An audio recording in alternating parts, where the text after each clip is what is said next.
Paulo, escrevendo a Tito, ele disse: não por obras de justiça praticadas por nós, mas segundo a sua misericórdia, ou seja, segundo a misericórdia de Deus, ele nos salvou pela lavagem da regeneração e da renovação do Espírito Santo. Isto está em Tito capítulo 3, versículo 5.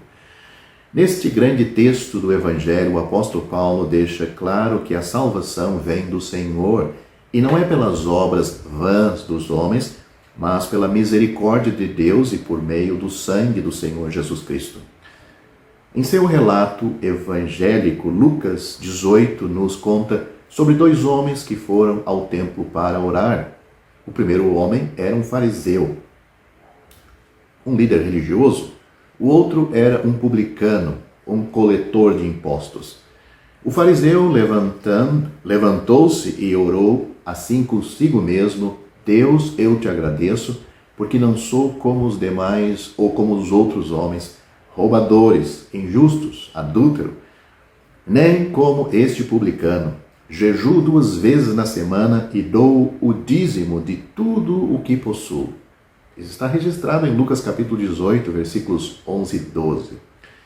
O fariseu dependia de sua própria justiça, baseado em suas boas práticas e não na justiça recebida de Deus.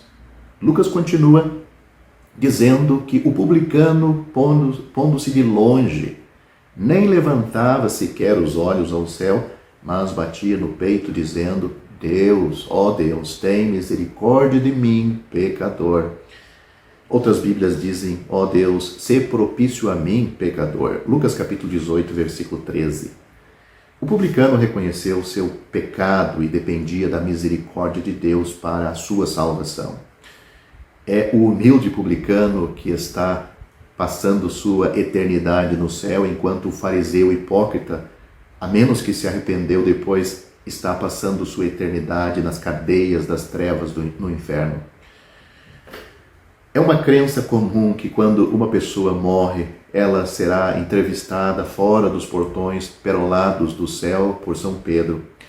Nessa entrevista, as boas e más ações da vida de um pecador serão colocadas em uma balança para ver se ele fez boas obras o suficiente para poder entrar no céu. Essa crença pode ser popular na terra, mas certamente não é acreditada ou verdadeira no céu. Deus nos diz claramente que pela graça sois salvos por meio da fé. E isto não vem de vós, é dom de Deus, não vem das obras para que ninguém se glorie. Efésios capítulo 2, versículos 8 e 9. Este é o mesmo erro que o fariseu de Lucas 18 cometeu. Ele, como muitos outros, contava com boas obras para ganhar o favor e a salvação de Deus. Mas Deus não quer boas obras de pecadores não convertidos para salvá-los. Para Deus, nossas boas obras são como trapos da imundícia. Assim compreendeu o profeta Isaías. Isso está registrado no capítulo 64, versículo 6 de seu livro. E diz mais: inúteis e indesejáveis. O que Deus quer é que os homens se arrependam de seus pecados e clame a Ele por misericórdia e salvação. A misericórdia de Deus ainda está disponível para os pecadores hoje, porque o Senhor Jesus morreu na cruz do Calvário pelos ímpios. Deus pode oferecer a você a salvação. Ele o livrará do castigo que todos nós, como indivíduos, merecemos suportar. Deus oferece a você o poder, ou melhor dizendo, o perdão dos pecados e a promessa de passar a eternidade no céu. Deus oferece também poder sobre a natureza pecaminosa quando salva o pecador. Deus não quer puni-lo por causa de seus pecados, mas deseja que todos os homens se salvem e cheguem ao conhecimento da verdade. Isso está dito por ele em 1 Timóteo capítulo 2, versículo 4. A Bíblia diz que o sangue de Jesus Cristo, seu Filho, nos purifica de todo o pecado. 1 João capítulo 1, versículo 7, esta é a lavagem da regeneração que nós lemos no início deste vídeo. Somente o sangue do Senhor Jesus Cristo pode limpar uma alma dos pecados e preparar uma pessoa para o céu. Na cruz do Calvário, o Senhor Jesus tomou o lugar dos pecadores e recebeu o castigo por nossos pecados. O Senhor Jesus não merecia morrer. Ele não tinha pecado próprio. Por causa de sua perfeição sem pecado, ele era o único a quem Deus poderia aceitar para morrer no lugar do pecador. Será que você já foi lavado no sangue do Senhor Jesus Cristo? Você tem essa experiência pessoal? Você já recebeu o perdão dos seus pecados de Deus? Você sabe o que é ser habitado pelo Espírito Santo de Deus e andar na paz e alegria do perdão dos seus pecados? Hoje Deus o convida a deixar de lado suas boas obras e confiar na obra consumada de Cristo. O apóstolo Pedro disse a respeito de Cristo na cruz, levando ele mesmo em seu corpo os nossos pecados sobre o madeiro, para que, mortos para os pecados, pudéssemos viver para a justiça, e pelas suas feridas fostes sarados. 1 Pedro capítulo 2, versículo 24. A Bíblia diz que o pecado está na natureza humana. Contudo, a evidência de uma natureza pecaminosa é revelada nos pecados na vida desta pessoa.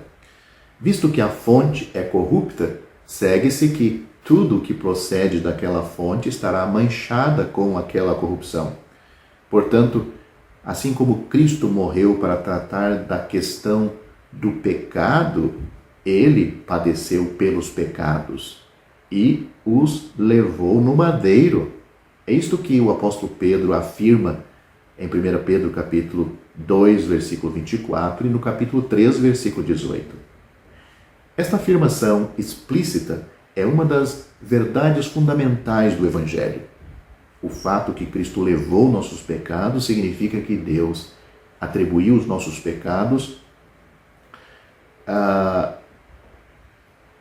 Ele. Mas deixa eu explicar isto. Não que Deus fez Cristo um pecador, fez cair sobre Ele a iniquidade de nós todos. Isaías capítulo 53, versículo 6. O significado disto é que Deus o feriu na cruz, cobrando a nossa dívida. Ele foi contado com os transgressores, mas ele levou sobre si o pecado de muitos. Isaías capítulo 53, versículo 12. O propósito de Cristo levar os nossos pecados foi para que nós, tendo morrido para o pecado, pudéssemos viver para a justiça. A verdade é que Cristo levou nossos pecados é repetido em muitos lugares no Novo Testamento. Note, assim também Cristo oferecendo-se uma vez para tirar os pecados de muitos. Hebreus capítulo 9, versículo 28. Cristo nos resgatou da maldição da lei, fazendo-se maldição por nós. Gálatas capítulo 3, versículo 13. Quão pessoal é a linguagem de 1 Pedro capítulo 2, versículo 24, quando Pedro diz, ele mesmo, Cristo mesmo em seu corpo, levou em seu corpo nossos pecados. Tão certo como foi Cristo mesmo que sofreu na cruz, foram também os nossos próprios pecados que ele levou no seu corpo no madeiro. Neste versículo parece que Pedro está lembrando seus leitores da maldição associada com o castigo judicial pelos pecados, que está registrado em Deuteronômio capítulo 21, versículo 23, porquanto o pendurado na árvore, lá no madeiro, é maldito de Deus. A maldição daquele que levou os nossos pecados é enfatizado por Paulo. Maldito todo aquele que for pendurado no madeiro. Gálatas capítulo 3, versículo 13. Esta expiação é final e completa. Ele levou, mas não leva mais. O pecador e o fiador do pecado, ambos estão livres. Ou seja, aquele que estava condenado e aquele que foi condenado. A lei foi vindicada, Deus está satisfeito. O sacrifício substituinte foi consumado inteiramente. Ele terminou a sua obra. O clamor de Cristo na cruz está consumado, foi enfaticamente afirmado. João capítulo 19, versículo 30.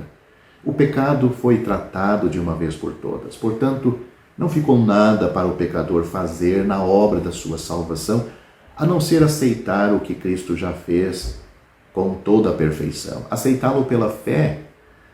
A Bíblia afirma que pela graça sois salvos por meio da fé. Isto não vem de vós, é dom de Deus, não vem das obras, para que ninguém se glorie. Efésios capítulo 2, versículos 8 e 9. Portanto, você que me ouve, você não precisa sofrer as consequências dos seus pecados já nesta vida e depois no inferno e no lago de fogo, porque Deus quer lhe salvar. E a salvação para você é hoje, não é para o fim da sua vida. A Bíblia diz: hoje, se ouvirdes a sua voz, não endureçais os vossos corações. Eis aqui agora o tempo aceitável, eis aqui agora o dia da salvação. Portanto, você precisa ser salvo hoje. Amanhã pode ser muito tarde. Esta mensagem vai servir no inferno para lhe atormentar, para lhe causar mais culpa por você ter desprezado o Salvador dos pecadores, aquele que sofreu para lhe salvar. Ao findar o labor desta vida, quando a morte ao teu lado chegar, que destino há de ter a tua alma? Qual será no futuro o teu lar?